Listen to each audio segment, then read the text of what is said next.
Hi there, welcome back to Not Another Budget. I'm Nicole, and on this channel, I'm attempting to cash budget my way out of debt and fix every years of financial misbehaviour, and at the minute, navigate problems, because it's been, if you've been around here a while, you know there's been stuff going on. For those of you who are newly subscribed and newly joining me, I am currently signed off. I guess it's technically classed as long-term sick. I've been off since the 28th of January with what started off as a severe respiratory flu that caused a lot of horrible complications with my asthma, and has then just decided to spiral into something chronic and long term, with a really new, awful, horrendous, not what I wanted to hear diagnosis, which has kind of the words quote unquote life changing going on there. I've not really talked about that so much because I don't really know how to talk about it at the minute. I'm still trying to process, but let's just say that it's not been fun. Now, during this time, I was on full pay for 2 weeks because I am a teacher in my first year of teaching,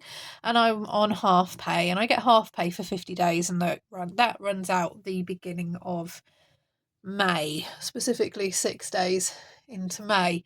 Now, normally my budget completely maxes me out every single month. There's no room for movement, there's no room for extras, there's no room for standard bill increases, there's no room for debt payments, there's no room for savings. So me going on to half pay is a bit of an issue, and has been a bit of an issue, and it feels like I'm in crunch time. Now, we're in crunch time because I had hoped and thought, misguidedly so, that I would be back at work in some capacity in April, which would mean that my income would not be down as much as it has been for May. That's not the case. I'm signed off for all bar 3 potential teaching days, which isn't great. And therefore, it causes a bit of an issue because I am 2 days filming this, 2 days away from a rental inspection, and I can't call, despite me being a good tenant, etc., etc. I can't call whether my landlord is going to want to cash in on his asset and take the cash and hoard it, given the financial situation that is currently occurring across the world globally, and decides that he's going to sell up. It's a seller's market in this area, and he could get a good return on his investment, and whether he's just going to take the cash and I therefore lose the tenancy. If there is a rent increase, because again, global situation, and he needs to increase his monthly takings because of interest rates and the costs to him, etc., I can only go so far, and I can't really go any higher than what I am. So there is that. Or, all being well, fingers crossed, I will find out in a week's time that I don't have to go anywhere, and my rent is going to stay as it is, which is still extortionate for a single person to manage, but it's the better of the 3 options. And I cannot generally call. I have a lot of uncertainty around it, and if you've been around here for the past few weeks, you will have picked up on that. It's a big thing that's going to potentially massively impact my budget, on top of a budget which is already impacted because I'm on half pay, topped up by statutory sick pay, which leaves me an average of £500 a month short. Definitely this month, definitely next month. Now, I wanted to, therefore, because I'm trying to sell so much the cat thinks he's next, I'm not doing great at that. I did a car boot at the weekend. It wasn't fantastic because we had an awful placement, and I took £92 on what should have been a £200 or £300 day based on what I had on the stall, and I'm therefore going to have to go again this weekend, despite it being not great on my health, and the having to list daily and get postage out and process all of those things again is not great for me, meant to be doing the whole rest and recovery thing with a heavy emphasis on rest and not doing much and doing like one activity and then resting, and that's not really going very well. In fact, it's not going at all. And I really hoped that I would have a good weekend. I would be able to massively hit my deadline, my target, £950 by the 17th of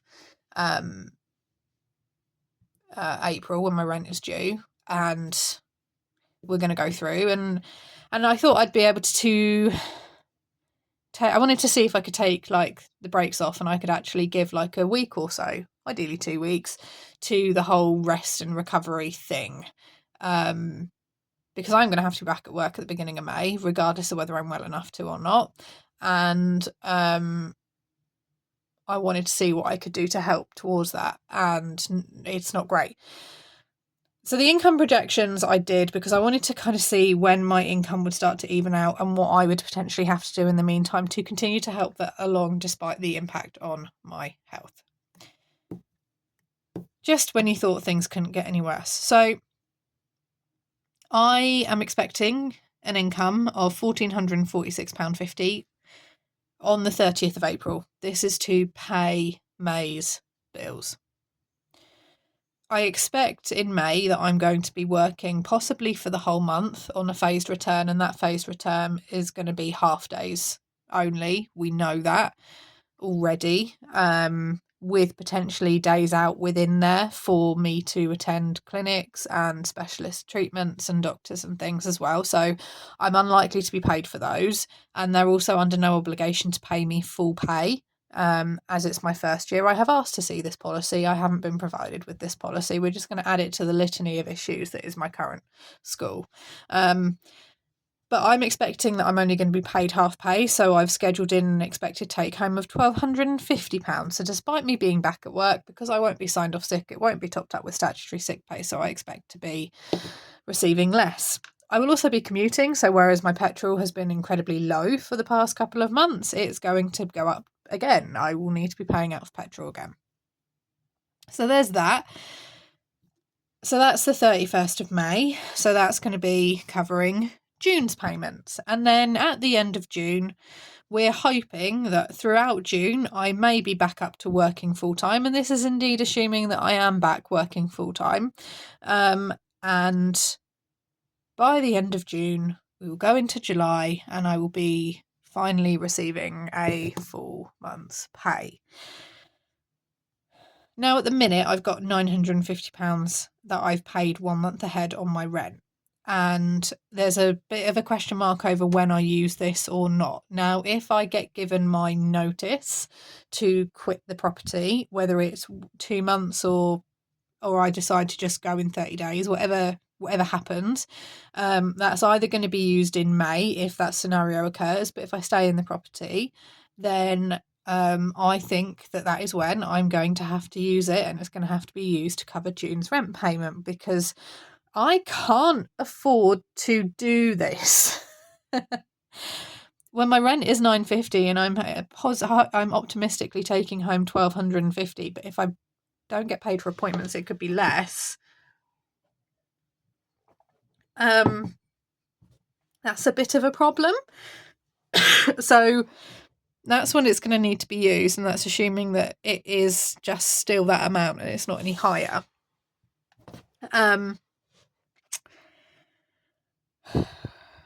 And that means that I can't take my foot off the gas and just rest and recover. In terms of where I'm up to, in terms of my target, I'm up to £462 out of the £950, and that's 9 days to go to the deadline. And the deadline has shifted from this Sunday, which would be 4 days away, to next Thursday, or 5 days away, to next Thursday. And next Thursday is the day that rent payment is due. And I'm trying to not touch any other money I have because I need that other money for feeding myself, the cat, vet medication, which we've had the appointment. I've not paid for his medication yet. I'm trying to stretch it out. That I do need to put petrol in my car. All of those normal kind of other bills like car insurance and car tax and everything like that has all still got to be paid, and that money is going to eke away. So I'm trying to not touch that. I'm trying to act as though I don't have anything spare and I need to pull the rent together myself.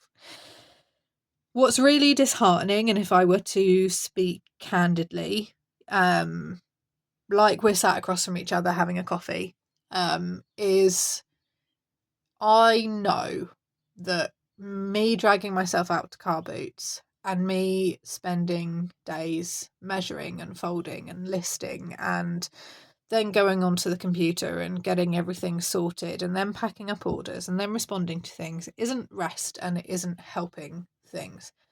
However, I'm really, and this is not actually anything anyone said in my comments, this is something that's been said to me in my personal life by people that you'll never meet.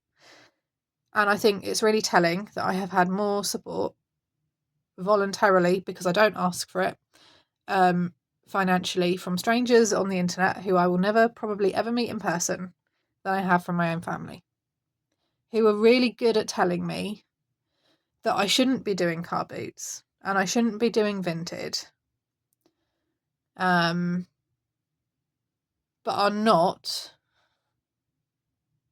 and I want to say they have the means to, but are not stepping forward to take that pressure off of me in terms of meeting my shortfalls, which we can see here. But they're very good at telling me what I shouldn't be doing, but without actually stepping forward to offer meaningful help.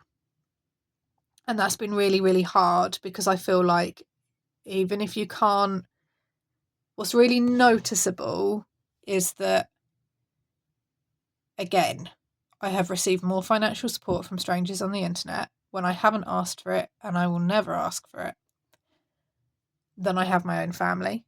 I have had more cheerleading, more "you've got this, you can do it, we're cheering you on," from strangers on the internet in my comments than I have from my own family. What I have had from my own family, who I should be leaning on for practical support at this time, is lots of, "I don't think you're going to earn what you need to earn from Vinted and Facebook Marketplace and car booting, so I don't think you should, and it's delaying your recovery, and you shouldn't be doing that, and you shouldn't be doing this." What I've not had is the, we'll do your food shopping for you. And that's not they'll pay for it, it's they'll go out and I give them the money and they'll do my food shop for me, so I can not have to do that and I can maybe rest and recover in that time. Or those Vinted parcels that you need to get up in the car and drive, and that's a bit of a problem at the minute, realistically, is my driving isn't the best, linked to my health, so I'm trying to drive as little as possible, is "Oh, have you got those barcodes? We'll drop those parcels off for you, we're passing anyway." Or "I know you've got this massive shortfall, here's a little bit towards it, how can we help?" And I am a proud person, I do have a lot of pride, and I don't like asking for help, because for me, like, it's my money and it's my situation, and to a certain extent it's on me to sort out and it's on me to manage. If I were in a second year of teaching or a third year of teaching, this wouldn't be a problem at all, but I'm in my first year of teaching and therefore I only get full pay for a certain amount of time and I only get half pay for a certain amount of time. And if that were the case, this wouldn't even be a discussion. But I do find that I've been a bit angry and a bit bitter about that. And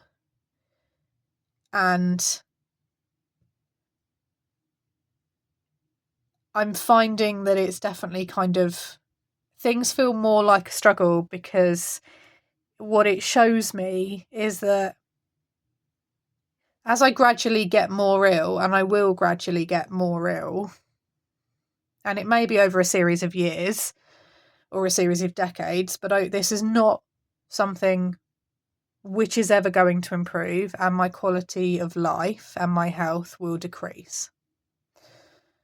My ability to work full-time eventually will decrease, and therefore my ability to have autonomy and independence will decrease. What this is showing me is that the people I thought I could rely on to help when things are really, really, really hard, and not hard of my own making because I've done something stupid with money, or I've run up a credit card buying crap stuff, or I've gone on a shopping spree, or I've blown it all on a holiday, or I've like bought trims on my car, like none of that. It's like the shit has hit the fan and I'm trying my hardest here and all I want to do is curl up in a ball and just cry. But I can't. I have to put my Doc Martens on, lace them up super tight and try and stomp my way through this. And every single day I feel like I'm walking with 10 weighted blankets on my back and I'm trying to stand up straight and hold my head up high and it's really hard. All of this is showing me that actually I will need to be far more self-sufficient financially than I am, because the people who I want to be able to call on in times of real, like, I'm in the weeds, I'm in the pits, I can't. And what I can't do, which is what I want to do, which is spiral mentally and just let myself just kind of indulge those kind of really worst case scenario thoughts for a second. And it's not, I want to opt out. It's, I want to just bury my head under the sand for a bit and just hide under the covers or just be so I can process everything that's going on, and I can't because it all comes back to this. This is the worst timing for this possible. It's the worst timing in terms of my teaching career because I haven't even completed year 1. And therefore my employment protection is not great. It's the worst timing financially because it's taken me 2.5 years to build up and identify the fact that I needed a stable income and a stable career, and I needed to address that and I needed to deal with that. And I've not had within those 2 years the window to really build up savings because I have had to fight fires along the way. And whilst I haven't increased my debt to get there, and I have actually been able to chunk down slowly at the debt that I do have, I'm not in the position where I can take on loans and credit cards and temporarily increase my debt again to cover this emergency, which is an option which I feel many people would turn to. Justifiably so, I think, in some cases. Controversial that I say that, I know. And this whole kind of 4 days where I come back from a car boot and I'm a little bit disappointed because it didn't go how I needed it to go. And it's the realisation that I'm going to have to do that again next weekend and I really don't have it in me. And then being berated for doing so because I'm not looking after my health is really, maybe this is the time when life just goes, okay, we're just gonna throw it all at you. I can't draw any other conclusion than what I have. I'm touching briefly on the assuming I'm back full time because I don't know if occupational health, which are another unknown factor, will recommend me back for full time. And if they recommend no, she's part time only, and the school cannot accommodate that, then I don't know where I stand there. The design and technology teacher jobs in my area at the minute are like gold dust because people aren't moving on. Like, we get comfy in our departments with our technicians and our own little kind of creative corners, and it's very rare that we move if we have a good thing going for us. And that is what I think is happening. Coinciding with a lot of financial uncertainty means that people are just better the devil they know. I've got just over half of what I need to find. And I've got a day and 4 hours before my rental inspection. So I'll pop on then and tell you how it goes. Just some quick thoughts, looping it back round again, is that I think at the minute I need, on top of the £600 that I've got kind of quote unquote in reserve, which I'm not touching for this month. I think this is determined that I can't really do that. I think I need an additional £500 for May. Now, if I use the £600 reserve as a carryover to May and then aim for that 500, it means that from next week, I've got 4 weeks to find that £500 rather than the 2 weeks I've had to find £950. So I can be a bit more steady and a bit more balanced. I can do a couple of bank holiday. I can do a bank holiday. Well, I could do a couple of bank holiday and a couple more Sunday car boot sales and do that. And that's just potentially a once a week occurrence with less pressure on me having to list online and look for things and go through the house and do that. It does show me that I do need to stick to the quick deadline of getting that £950 for the April rent. And that means that I'm going to have to, I think, look at the valuables that I do have in terms of books and collectible items, which I hadn't really wanted to sell, but I think I'm going to have to in order to get to the numbers. It means I'm going to have to do that car boot sale. And in the meantime, in this next 8-day period, I may potentially face a rent increase. I may be given the notice of the end of my tenancy. And then beyond that, as I start back work again, I will probably have inconsistent work hours. Again, I'm a first-year teacher. I do not know if they're under any obligation to pay me full-time for phased return. They could pay me half pay for the half days that I'm working and be well within their right to do so. I will probably lose days of work because of medical appointments.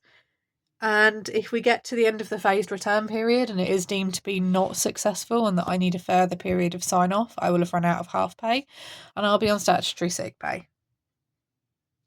Yeah, you go figure. This doesn't look like it's going to get better anytime soon. And this is just my little pocket of the world and my little tiny corner of YouTube. And I don't even know what impact anything like tariffs and major decision making is going to have on me, apart from what I can assume is just an increase of costs, which I'm not in a position to cover. The temptation to drive off into the sunset and just walk away from everything. Just me and Bowie just drive off into the sunset and just find a little shack in the hills has never been stronger. To just walk away from this all and just go, I'm in a rat race I can't get out of, basically. All of my links, as usual, are going to be down in the description below. I can't even pretend to be upbeat about this because July. What this means is it's July. An entire financial quarter is going to have this, and I don't know how much I have got left in me to keep doing this. Candidly speaking, I will still probably be back tomorrow with another video talking about something completely different. But I can't, I can't disguise how I'm feeling now. And how I'm feeling now is probably the most reasonable and the most rational that I have felt over the past 2 days. And that's why there's been a bit of a break in me releasing a video, because I thought I'm going to come on to a video to film something, to try and film this, and I'm going to get so sidetracked and so angry, and that's going to come out when it shouldn't. And I just need to be able to really calmly, rationally come on and say, this is the reality of the situation. This is how the maths is going. I'm not going to be able to take a step back and rest and recover. It's going to cause issues. Here's the reality of this. The security that I thought I had in terms of people around me isn't there. And I can't opt out of relationships with these people either, unfortunately. And actually, at a time when things are at their most scary for me, I'm pretty much going it alone. Wonderful. I do have some really good friends around me. who are there with more practical help and support. I've got some really good budgeting community members who are in my comments every week, every video, who are very naughty and donate when they shouldn't, but that's because I never ask for it, and I will never go, here's my goal, please pay me money to get there. What I do say is that for those of you who are very good at peer pressuring, because you've peer pressured me into setting up Buy Me a Coffee, because apparently I need a coffee and a Buy Me a Coffee link, is those links as usual are in the description below. And anyone who wants to have a nosy at what I'm selling on Vinted, because I love going through and just seeing what other people are selling, even if I don't buy, because I'm nosy like that. It's like a little window into people's world. My Vinted is down below, and I'm running a 15% discount off on my Shopify for those that want savings challenges and digital savings products and stuff. That's it. That's all I do. And it makes me feel uncomfortable and strange every time someone buys and donates, but there we go. I'm going to love you and leave you and see you in tomorrow's video. It's a massive pile of poop. C'est la vie. Love you. See you tomorrow. Bye.